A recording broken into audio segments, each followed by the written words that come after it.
નમસ્કાર વિદ્યાર્થીઓ, આજે આપણે નવું ચેપ્ટર ચાલુ કરીએ છીએ, ચેપ્ટર નંબર 15 સંભાવના. સંભાવના એટલે શું? તો કે તમે બધા જાણો છો, જેમ કે આપણે કહીએ છીએ આજે વરસાદ પડવાની સંભાવના છે અથવા તો શક્યતા છે. સંભાવના એટલે કે કોઈ વસ્તુ માટે આપણે અનુમાન લગાવવું, તેની માટેની શક્યતા છે એવા શબ્દનો ઉપયોગ કરીએ છીએ. અહીંયા આપણે જોઈએ જેમ કે સૂર્ય, કેટલીક સંભાવના એવી હોય છે કે કેટલીક ઘટના એવી હોય છે જે નિશ્ચિત હોય છે, જેમ કે સૂર્યનું પૂર્વ દિશામાં ઉગવું, ઉત્તર દિશામાં ફેંકેલી વસ્તુનું પૃથ્વી પર નીચે પડવું. તો કે એ ઘટના કેવી છે? ચોક્કસ છે. જેમ કે રોજ સવાર થાય ત્યારે સૂર્ય ઉગે છે. બીજું, કોઈ પણ વસ્તુને આપણે ઉધર્વ એટલે કે ઉપરની દિશામાં ફેંકીએ છીએ તો તે વસ્તુ ગુરુત્વાકર્ષણ બળને કારણે તે પૃથ્વી પર પાછી આવે છે. તો કે એ ઘટના કેવી છે? ચોક્કસ છે. કેટલીક ઘટના એવી હોય છે જેમ કે વરસાદ પડવો, તો કે હવામાનની આગાહી કરવી, કોઈ વિદ્યાર્થી પરીક્ષામાં પાસ થશે કે નહીં, તો કે એ બધી ઘટનાઓ જે છે એ સંભાવના છે, તેની માટે આપણે બે શક્યતા લગાવી શકીએ છીએ. વરસાદ પડે પણ ખરો અને ન પણ પડે, એટલે કે સંભાવના એટલે કે શક્યતા અને તેનું અનુમાન કરવું. અહીંયા આપણે જે પ્રયત્ન કરીએ છીએ, પ્રયત્ન એક ક્રિયા છે જેના એક કે તેથી વધુ પરિણામ મળી શકે છે. જેમ કે અહીંયા આપણે કીધું કોઈ ઘટના, જેમ કે વરસાદ પડવાની શક્યતા છે પણ ખરી અને ન પણ પડે, તો કે એની માટે આપણે એક કરતાં વધારે અનુમાન પ્રયત્ન કરી શકીએ. પડે પણ ખરો અને ન પણ પડે, એટલે કે છે કે એક કે તેથી વધુ પરિણામ મળી શકે છે. ઘટના, પ્રયોગ માટેની ઘટના એ પ્રયોગના કેટલાક પરિણામોનું એકત્રીકરણ છે. ઘટનાને સામાન્ય રીતે A, B, C વડે દર્શાવાય છે. જેમ કે કોઈ ઘટના થઈ છે તો આપણે તેને P of A ઘટના વડે દર્શાવીએ છીએ. આખું નામ નથી લખતા, એને ટૂંકમાં દર્શાવે છે P of A. A ઘટના થઈ છે. B કોઈ ઘટના થઈ છે તો એની માટે B લઈએ. આમ આપણે અહીંયા A, B, C નો ઉપયોગ કરીએ છીએ. P એ શું છે? તો કે પ્રોબેબિલિટી એટલે કે સંભાવના દર્શાવે છે. ઘટના A ની સંભાવના. બરાબર?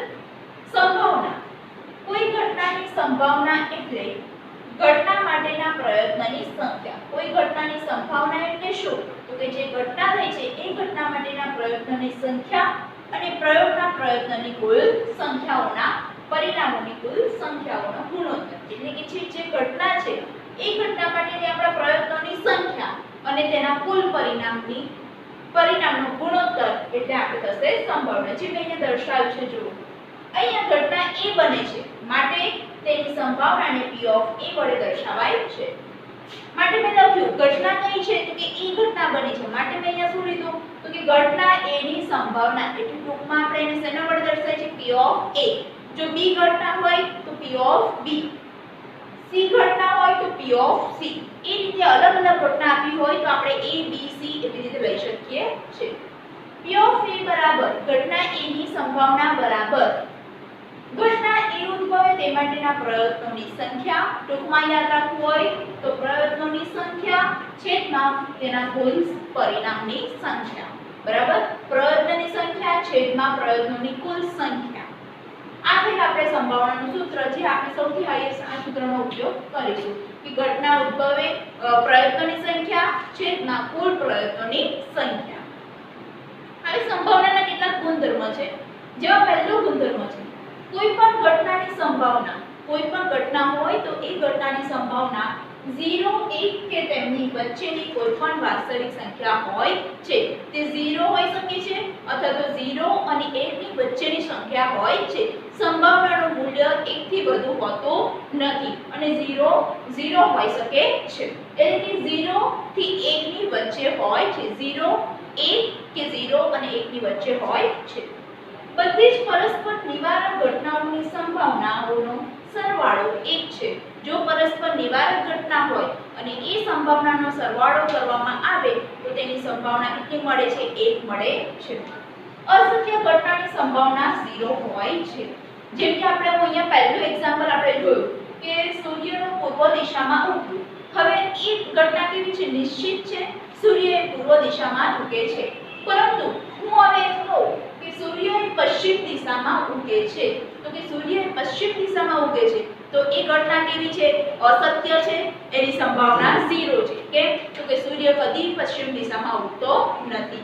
એમ કેટલીક ઘટના એવી હોય છે જે અસત્ય હોય છે અથવા તો અશક્ય હોય તો એ ઘટનાની સંભાવના કેવી આવે 0 આવે છે. બીજું એક એક્ઝામ્પલ લઈએ કે વિદ્યાર્થીએ 100% માંથી પરીક્ષામાં 110% મેળવ્યા તો કે 100% માંથી 110% મેળવે એની સંભાવના કેવી છે 0 છે કે 100% છે કુલ 100% છે અને એમાંથી 110% મેળવે એ અસત્ય પરિણામ છે અશક્ય છે માટે તેની સંભાવના 0 છે. આમ નિશ્ચિત ઘટના કોઈ નિશ્ચિત ઘટના હોય જેમ કે સૂર્ય પૂર્વ દિશામાં ઉગે છે તો કે એ ઘટના કેવી છે નિશ્ચિત છે માટે તેની સંભાવના કેવી આવશે 1 આવે છે. એક બેસ્ટ એક્ઝામ્પલ સંભાવના સમજવા માટે આપણે યાદ રાખવાનું સૂર્યનો તો કે સૂર્ય પૂર્વ દિશામાં ઉગે છે એ ઘટના કેવી છે નિશ્ચિત છે માટે તેની સંભાવના 1 છે અને સૂર્ય પશ્ચિમ દિશામાં ઉગે છે એ ઘટના કેવી છે અસત્ય અને ખોટી છે માટે તે કેવી છે તો કે તેની સંભાવનાનું મૂલ્ય કેવું હોય છે 0 હોય છે. બરાબર આપણે અહીંયા જોયું પ્રસ્તાવના સંભાવના વિશે જોયું સંભાવનાનું સૂત્ર જેનો આપણે ઉપયોગ કરવાનો છે એ ખાસ યાદ રાખવાનું કે પ્રયત્નોની સંખ્યા છેદમાં કુલ પ્રયત્નોની સંખ્યા જે ઘટના છે એ ઘટનાના પ્રયત્નોની સંખ્યા અને તેમાં છેદમાં કુલ પ્રયત્નોની સંખ્યા અને બીજું એક આ પોઈન્ટ જે છે મેન યાદ રાખવાનો કે અસત્ય ઘટના હોય અથવા તો અસત્ય ઘટના હોય તો તેની સંભાવનાનું મૂલ્ય 0 થાય છે અને બીજું કે નિશ્ચિત ઘટના ચોક્કસ ઘટના હોય તો તેની માટેની સંભાવનાનું મૂલ્ય 1 હોય છે અને હંમેશા સંભાવનાનું મૂલ્ય 0 1 હોઈ શકે 0 1 કે પછી 0 અને 1 ની વચ્ચે હોય છે. ઓકે અહીંયા આપણે આગળ હવે આ ચેપ્ટરને રિલેટેડ દાખલા ગણીએ. ઉદાહરણ નંબર 1 એક સિક્કાને 1000 વખત ઉછાળતા કેટલી વખત ઉછાળવામાં આવે છે કુલ પ્રયત્નોની સંખ્યા કેટલી છે 1000 વખત. લખીએ નીચે કુલ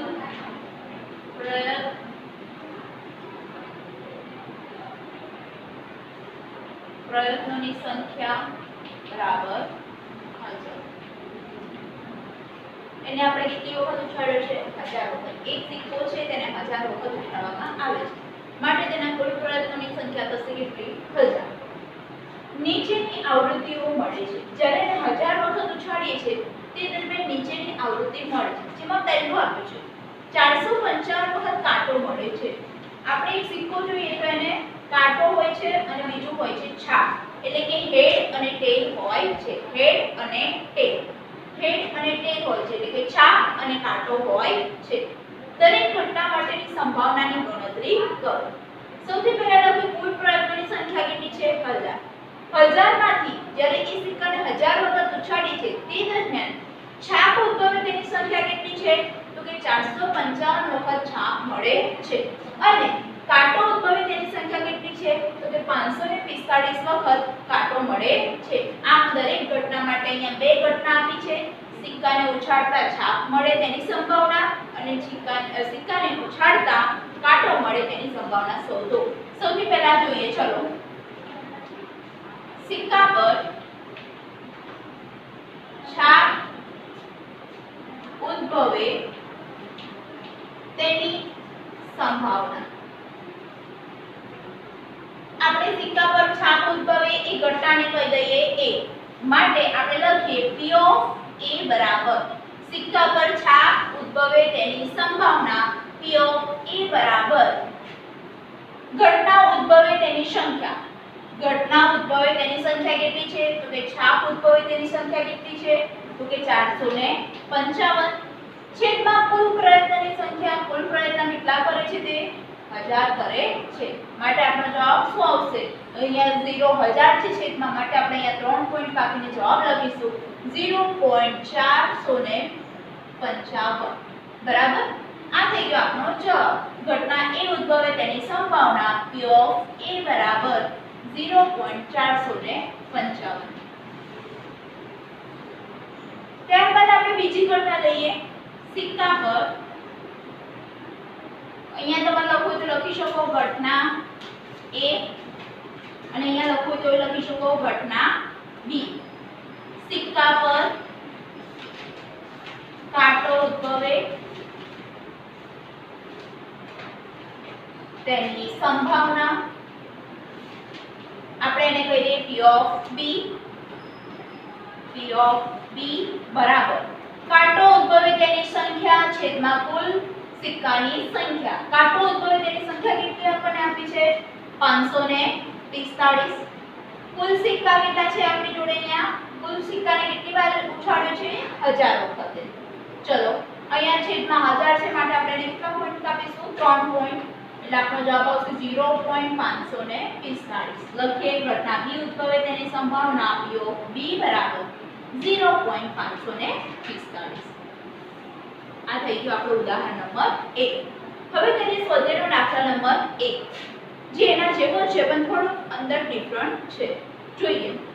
ક્રિકેટમાં એક સ્ત્રી ખેલાડીએ 30 બોલમાંથી 6 વાર દડાને ક્ષેત્ર રેખાની બહાર મોકલ્યો.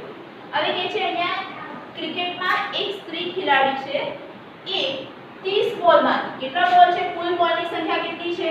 30 બોલમાંથી 6 વાર દડાને ક્ષેત્ર રેખાની બહાર એટલે કે બાઉન્ડ્રીની બહાર મોકલે છે. તો તેને દડાને ક્ષેત્ર રેખાની બહાર ન મોકલ્યો હોય તેની સંભાવના શોધો. ન મોકલ્યો હોય તેની સંભાવના શોધવાની છે. ચલો સ્ટાર્ટ કરીએ. સૌથી પહેલા લખીએ કુલ પ્રયત્નની સંખ્યા એટલે કે કુલ બોલની સંખ્યા. કુલ બોલની સંખ્યા બરાબર 30. ઓકે એટલે કે કુલ પ્રયત્નની સંખ્યા કેટલી છે? 30 થશે. ક્ષેત્ર રેખાની બોલને ક્ષેત્ર રેખાની બહાર મોકલ્યો હોય તેની સંભાવના તેની સંખ્યા બરાબર 6. હવે 6 વાર 30 માંથી 6 વાર તે શું કરે છે? કુલ 30 બોલ છે. 30 બોલમાંથી 6 વાર તે બોલની સંખ્યા ક્ષેત્ર રેખાની બહાર મોકલે છે. હવે આપણને મળી જાય કે ક્ષેત્ર રેખાની બોલને ક્ષેત્ર રેખાની બહાર ન મોકલ્યો હોય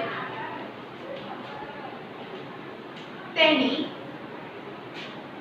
સંખ્યા બરાબર મળશે આપણને કુલ કેટલા બોલ છે? 30. 30 માંથી 6 વાર તે ક્ષેત્ર રેખાની બોલને ક્ષેત્ર રેખાની બહાર મોકલે છે. તો કે ન મોકલ્યો હોય તેની સંખ્યા કેટલી? તો કે 30 ઓછા 6 બરાબર કેટલા આવશે? 24. 24 વાર એ બોલને ક્ષેત્ર રેખાની બહાર મોકલતા નથી માટે અહીંયા કીધું છે કે દડાને ક્ષેત્ર રેખાની બહાર ન મોકલ્યો હોય તેની સંભાવના શોધો. માટે લખીએ બોલને ક્ષેત્ર રેખાની બહાર ન મોકલ્યો હોય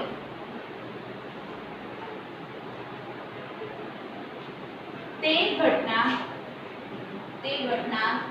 A ની સંભાવના. ચલો P of A બરાબર શું લખવાનું? સૌથી પહેલા આપણને જે ઘટના માંગી છે તેના પ્રયત્નોની સંખ્યા. તો કે કઈ ઘટના માંગી છે? તો કે બોલને ક્ષેત્ર રેખાની બહાર ન મોકલ્યો હોય તે ઘટના A ની સંભાવના. માટે લખ્યું P of A બરાબર ક્ષેત્ર રેખાની બહાર ન મોકલ્યો હોય તેની સંખ્યા. બોલને ક્ષેત્ર રેખાની બહાર ન મોકલ્યો હોય તેની સંખ્યા. તો કે કેટલી છે? 24. બરાબર. હવે કુલ પ્રયત્નોની સંખ્યા. તો કે કુલ પ્રયત્નો કેટલા છે આપણા? 30 બરાબર. 6 પંચા 30 6 6 24. તો P of A બરાબર કેટલું મળશે આપણને? 4/5. આ આપણને મળી ગયું સંભાવના. કઈ કોની સંભાવના શોધી? તો કે બોલને ક્ષેત્ર રેખાની બહાર ન મોકલ્યો હોય તેની સંભાવના. ઓકે હવે આપણે આગળ બીજો દાખલો કન્ટિન્યુ કરીએ. હવે આપણે જોઈએ ઉદાહરણ નંબર 5. હવામાન ખાતાની કચેરી બતાવે છે કે છેલ્લા સળંગ 250 દિવસમાં છેલ્લા 250 સળંગ 250 દિવસોમાં તે તેમના હવામાનની આગાહી પૈકી 175 દિવસ 250 દિવસ જે હવામાનની આગાહી કરે છે તે પૈકી 175 દિવસ તે સાચી પડી. ટોટલ કેટલા દિવસની આગાહી કરે છે? માટે લખીએ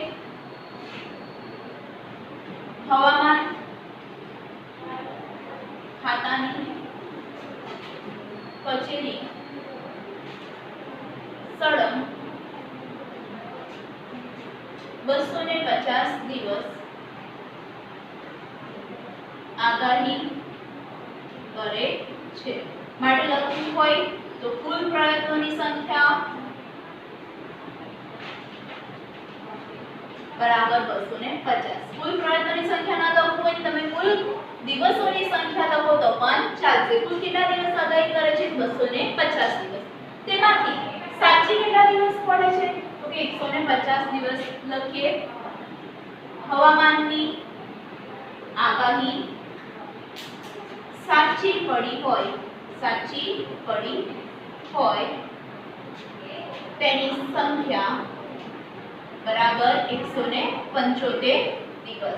બરાબર 175 દિવસ એ કેવી પડે છે કે હવામાન ખાતાની કચેરી દ્વારા જે આગાહી કરવામાં આવે છે કુલ 250 દિવસ આગાહી કરે છે તેમાંથી 175 દિવસ તે સાચી પડે છે.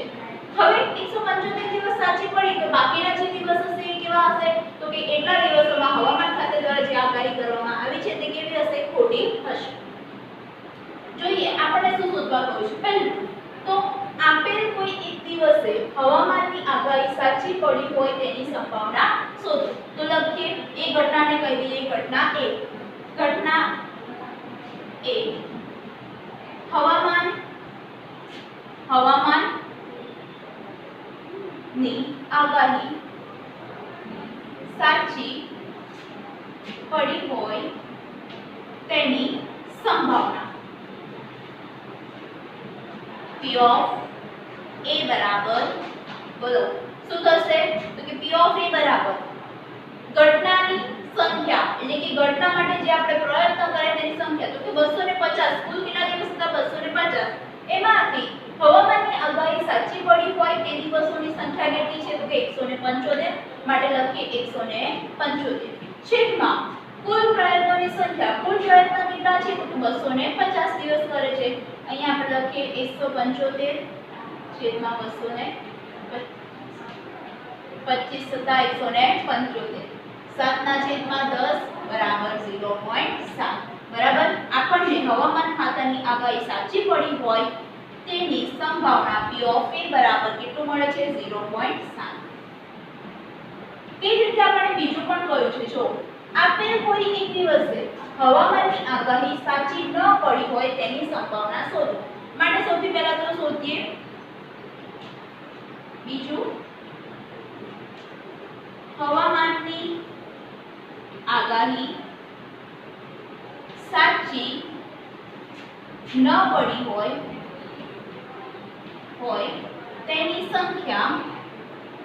તેની સંખ્યા બરાબર કુલ કેટલા દિવસ હતા? 250 દિવસ. તેમાંથી સાચી કેટલા દિવસ પડી? 175 દિવસ. બાદબાકી કરીને લઈએ જવાબ અહીંયા જુઓ 125 દિવસ. તે કેવી પડે છે? તો કે 125 દિવસ જે છે હવામાન ખાતાની કચેરી દ્વારા આગાહી કરવામાં આવે છે તે કેવી પડે છે? સાચી પડતી નથી. માટે લખીએ ઘટના B હવામાનની આગાહી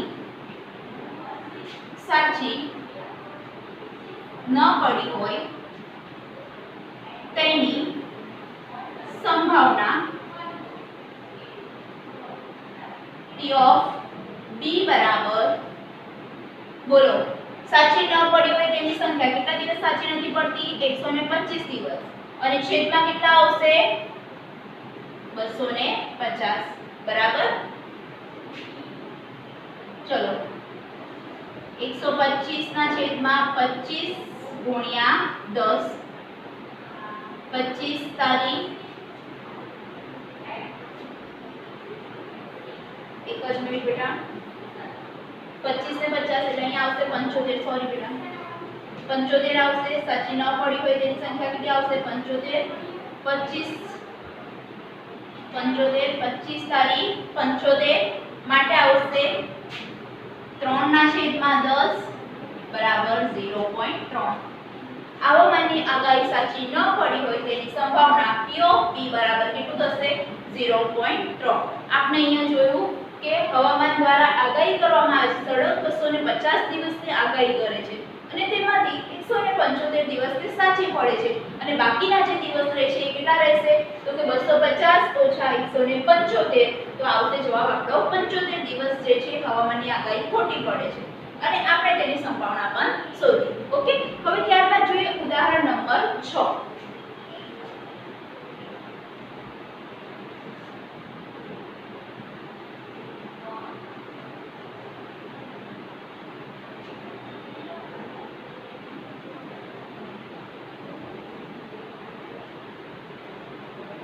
ओके, चलो स्टार्ट करिए. उदाहरण नंबर 6.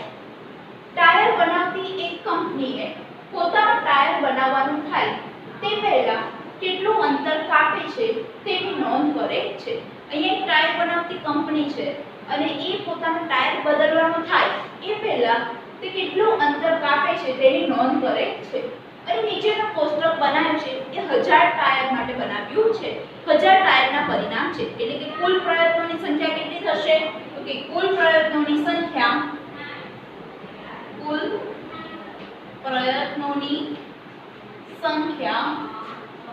બરાબર 1000 એટલે કે કુલ ટાયરની સંખ્યા બરાબર કેટલી છે 1000 છે. કુલ અહીંયા 1000 પરિણામ મેળવે છે એટલે અહીંયા આગળ આપણે લીધું કુલ પ્રયત્નની સંખ્યા કેટલી છે 1000. હવે જોઈએ કોષ્ટક કેટલું અંતર કાપે છે અને ત્યારબાદ ટાયર બદલવું પડતું હોય તેની સંખ્યા પણ આપેલી છે. આવૃત્તિ એટલે કે ટાયર બદલે છે તેની સંખ્યા. સૌથી પહેલા અંતર આપ્યું છે 4000 થી ઓછું અંતર કાપે 4000 થી ઓછું અંતર કાપે અને ટાયર બદલવું પડે તો તેની સંખ્યા કેટલી છે 20. 4000 થી 9000 ની વચ્ચે અંતર કાપે અને ટાયર બદલવું પડે 4000 થી 9000 અંતર કાપે અને ટાયર બદલવું પડે તો તેની સંખ્યા છે 210. 9001 થી 14000 અંતર કાપે તે દરમિયાન ટાયર બદલવું પડે તેની સંખ્યા છે 325 અને 14000 થી વધુ અંતર કાપે અને ટાયર બદલવું પડતું હોય તો તેની સંખ્યા છે 445. હવે તમને ક્વેશ્ચન કર્યા છે જો તમે આ કંપનીનું ટાયર ખરીદો તો પહેલું 4000 કિલોમીટર અંતર કાપતા પહેલા ટાયર બદલવાની જરૂર પડે તેની સંભાવના. તો આ થઈ ગઈ આપણી ઘટના A. લખીએ પહેલું ઘટના A 4000 કિલોમીટર અંતર કાપતા 4000 કિલોમીટર અંતર કાપતા પહેલા 4000 કિલોમીટર અંતર કાપતા પહેલા ટાયર બદલવું પડે તેની સંભાવના P of A બરાબર બોલો 4000 કિલોમીટર પહેલા એટલે કે અહીંયા જો 4000 થી 9000 કિલોમીટર પર અંતર કાપતા ટાયર બદલવું પડે છે પણ આપણો ક્વેશ્ચન શું છે તો કે 4000 કિલોમીટર અંતર કાપતા પહેલા એટલે અહીંયા લખ્યું છે જો 4000 થી ઓછું અંતર કાપે અને તે દરમિયાન ટાયર બદલવું પડતું હોય તો તેની સંભાવના કેટલી છે 20 માટે લખીએ કે 4000 કિલોમીટર અંતર કાપતા પહેલા ટાયર બદલવું પડતું હોય તેની સંખ્યા કેટલી છે તો કે 20 છે અને કુલ પ્રયત્ન આપણા કેટલા હતા તો કે કુલ પ્રયત્નની સંખ્યા કેટલી છે 1000 છે માટે લખીએ 20 ના છેદમાં 1000 0 ગયો 0 આપણો જવાબ આવશે 0.02 એટલે કે છે કે 4000 થી ઓછું અંતર કાપે અને તે દરમિયાન ટાયર બદલવું પડતું હોય તેની સંભાવના P of A બરાબર કેટલું મળે છે તો કે 0.02. બીજી ઘટના માટે જોઈએ ટાયર 9000 કિલોમીટર થી વધુ અંતર કાપ્યું હોય અને તેની સંભાવના કેટલી. હવે અહીંયા જો 9000 થી વધુ એટલે કે 9000 વાળું આવશે નહીં 9000 વાળું આવશે નહીં કેમ તો કે 9000 થી વધુ કયું છે તો કે 9000 થી વધુ એટલે કેટલું થાય તો કે 9001 થી 14000 અને 14000 થી વધુ માટે લખીએ કે ટાયર 9000 કિલોમીટર થી વધુ અંતર કાપે તેની સંખ્યા બરાબર ચલો તેની સંખ્યા બરાબર લખીએ તો શું થશે 9001 થી 14000 વચ્ચે કાપેલું અંતર કેટલું છે કેટલા ટાયર છે તો કે તેની સંખ્યા છે 325 એટલે લખીએ કે 325 પ્લસ 14000 થી વધુ એટલે થશે 445 એટલે કે ટાયર બદલવાની સંખ્યા 445 માટે આપણે સરવાળો કરીએ 5 થી 5 10 વધી પડશે 4 5 6 1 7 4 ને 3 7 770 મળે છે ઓકે એટલે કે છે ટાયર 9000 કિલોમીટર થી વધુ અંતર કાપે અને ત્યારબાદ ટાયર બદલવાની જરૂર પડતી હોય તેની સંખ્યા કેટલી તો કે 325 445 બરાબર 770 ટાયર બદલવાની જરૂર પડે છે માટે આપણે લખ્યા હવે તેની સંભાવના પણ શોધવાનું હોય છે માટે લખીએ ઘટના બી ટાયર 9000 કિલોમીટર થી વધુ અંતર કાપે તેની સંભાવના T of B બરાબર કેટલી આવશે ટોટલ સંખ્યા કેટલી છે 770 કુલ પ્રયત્ન કેટલા છે 1000 2 પોઈન્ટ કાપીશું એટલે જવાબ આવશે 0.77 આપણને મળ્યું P of B એટલે કે 9000 કિલોમીટર થી વધુ અંતર કાપે અને ત્યારબાદ ટાયર બદલવાની જરૂર પડતી હોય તેની સંભાવના છે 0.77 હવે ત્રીજું જોઈએ આપણે ટાયર બદલવાની જરૂર 4000 કિલોમીટર અને 14000 કિલોમીટર અંતર કાપ્યાની વચ્ચે પડતી હોય એટલે કોની વાત કરી અહીંયા જો 4000 કિલોમીટર અને 14000 કિલોમીટર અંતર કાપ્યાની વચ્ચે એટલે કે આ બંને આવશે બરાબર 4000 થી 14000 વચ્ચે ટાયર બદલવાની જરૂર પડતી હોય તેની સંભાવના કેટલી તો લખીએ 4000 કિલોમીટર and 14000 કિલોમીટર વચ્ચે અંતર વચ્ચે ટાયર બદલવાની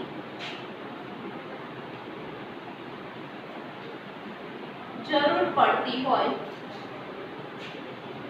તેની સંભાવના બરાબર તેની સંખ્યા લખીએ પહેલા સંખ્યા શોધી લઈએ પછી લખીએ તેની સંખ્યા બરાબર કેટલી થશે તો કે 210 પ્લસ 325 535 મળશે ઓકે લખીએ હવે ઘટના સી 4000 કિલોમીટર અને 14000 કિલોમીટર અંતર વચ્ચે ટાયર બદલવાની સંભાવના બરાબર P of C બરાબર કેટલા ટાયર છે કુલ અહીંયા સોરી કેટલા પ્રયત્ન કરે ટાયર બદલવા માટે 535 અને કુલ ટાયરની સંખ્યા કેટલી હતી તો કે 1000 બરાબર P of C બરાબર આપણને શું મળશે P of C બરાબર 3 પોઈન્ટ કાપીશું એટલે થશે 0.535 ઓકે અહીંયા આપણે ઉદાહરણ નંબર 6 કમ્પ્લીટ ઉદાહરણ નંબર 10 બિયારણની 5 થેલી પૈકી દરેકમાંથી 50 બીજ પસંદ કરવામાં આવે બિયારણની 5 થેલી કુલ થેલીની સંખ્યા કેટલી છે 5 માટે કુલ પ્રયત્નની સંખ્યા કેટલા થશે આપણા 5 કુલ થેલીની સંખ્યા 5 છે અને એ પૈકી દરેકમાં 50 બીજ પસંદ કરવામાં આવે છે કુલ 5 થેલી છે અને એ 5 થેલીમાંથી આપણે 50 બીજ પસંદ કરીએ છીએ તેને અંકુરણ માટે ઉચિત પરિસ્થિતિમાં મૂકવામાં આવે હવે તેને અંકુરણ માટે ઉચિત પરિસ્થિતિમાં મૂકવામાં આવે અને 20 દિવસ પછી દરેકમાંથી અંકુરિત થયેલા બીજની ગણતરી કરવામાં આવે જે નીચે પ્રમાણે હતી તો અહીંયા થેલી છે અને અંકુરિત થયેલા બીજ પહેલી થેલીમાંથી 50 બીજ પસંદ કરે છે બીજી થેલીમાંથી 50 કરે છે ત્રીજીમાંથી 50 કરે છે ચોથીમાંથી 50 કરે છે અને પાંચમી થેલીમાંથી 50 બીજ પસંદ કરે છે હવે ત્યારબાદ 20 દિવસ પછી તેને અવલોકન કરે છે અને 20 દિવસ પછી એ અવલોકન કરીને જોવે છે કે કઈ થેલીમાંથી કેટલા બીજ અંકુરિત થયા છે એનું અહીંયા આપણે કોષ્ટકમાં દર્શાવે છે પહેલી થેલીમાંથી 40 બીજ અંકુરિત થાય છે બીજી થેલીમાંથી 48 ત્રીજી થેલીમાંથી 42 ચોથી થેલીમાંથી 39 અને પાંચમી થેલીમાંથી 41 બીજ અંકુરિત થાય છે હવે આપણે નીચેની સંભાવના શાની સંભાવના કરવાની છે તો કે કે બીજ અંકુરિત થયા હોય તેની સંભાવના. પહેલું થેલીમાંના 40 થી વધુ બીજ અંકુરિત થયા હોય તેની સંભાવના. ચલો સૌથી પહેલા તો લખીએ કુલ પ્રયત્નની સંખ્યા, કુલ થેલીની સંખ્યા બરાબર 5. એટલે કે પ્રયત્નની સંખ્યા પણ કેટલી થઈ? 5. પહેલું 40 થી વધુ બીજ અંકુરિત થયા હોય તેની સંભાવના. 40 થી વધુ બીજ, 40 થી વધુ બીજ કેટલામાં સંભાવના કે કેટલી થેલીમાં અંકુરિત થાય છે? જો 40 થી વધુ એટલે કે 40 થી વધુ એટલે કે 1 2 અને 3 થેલીમાં. તો કે 3 થેલીમાં ઘટના એ 40 થી વધુ બીજ અંકુરિત થયા હોય તેની સંખ્યા બરાબર 3. તેથી 40 થી વધુ બીજ અંકુરિત થયા હોય તેની સંભાવના બરાબર કેટલી થેલીમાં 40 થી વધુ બીજ થાય છે, અંકુરિત થાય છે? તો કે 3 થેલીમાં. અને કુલ થેલીની સંખ્યા કેટલી છે? 5.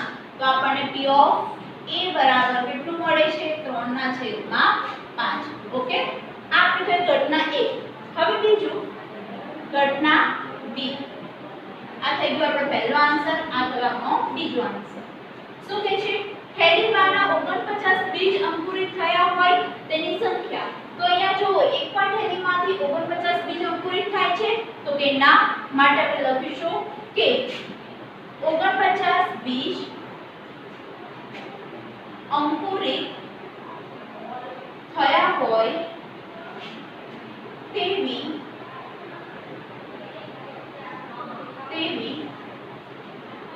થેલીની સંખ્યા બરાબર 0. તેથી 49 બીજ અંકુરિત થયા હોય તેની સંભાવના P of B બરાબર કેટલી થેલીની સંખ્યા છે? 0. કુલ થેલીની સંખ્યા 5. એટલે કે 49 બીજ એક પણ થેલીમાં અંકુરિત થયા નથી. માટે થેલીની સંખ્યા કેવી થઈ ગઈ? 0. એટલે કે 0/5 કોઈ પણ સંખ્યા હોય અને એને 0/5 હોય, 0/5 કોઈ પણ સંખ્યા હોય તો એની કિંમત થઈ જાય 0. ત્રીજું લાસ્ટ થેલીમાંના 35 થી વધુ બીજ અંકુરિત થયા હોય તેની સંભાવના.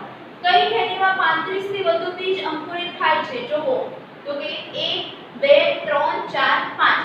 પાંચે પાંચ થેલીમાંથી 49 બીજ રોપવામાં આવે છે અને 50 માંથી પાંચે પાંચ થેલીમાં 35 થી વધુ બીજ અંકુરિત થાય છે. માટે લખીએ ઘટના C 35 થી વધુ બીજ અંકુરિત થયા હોય તેની સંખ્યા, તે થેલીની સંખ્યા લખો તો પણ ચાલે, તેની સંખ્યા બરાબર 5. તેથી સંભાવના P of C બરાબર, તમારે સેન્ટેન્સ લખવું પડશે કે ભાઈ 35 થી વધુ બીજ અંકુરિત થયા હોય તેની સંભાવના P of C બરાબર 5/5. કુલ થેલીની સંખ્યા 5 છે અને પ્રયત્નોની સંખ્યા પણ 5 છે. માટે આપણો જવાબ આવશે 1. ઓકે, અહીંયા P of A બરાબર કેટલું મળ્યું? 3/5. P of B બરાબર આપણને કેટલું મળે છે? તો કે P of B બરાબર P of B બરાબર 0 મળે છે અને લાસ્ટ P of C બરાબર 1 મળે છે. ઓકે, અહીંયા આ સાથે આપણે ઉદાહરણ નંબર 10 કમ્પ્લીટ કર્યું. હવે હું આને રિલેટેડ દાખલા તમને PDF થ્રુ મોકલીશ, જે તમારે કરવાના છે. Okay, thank you.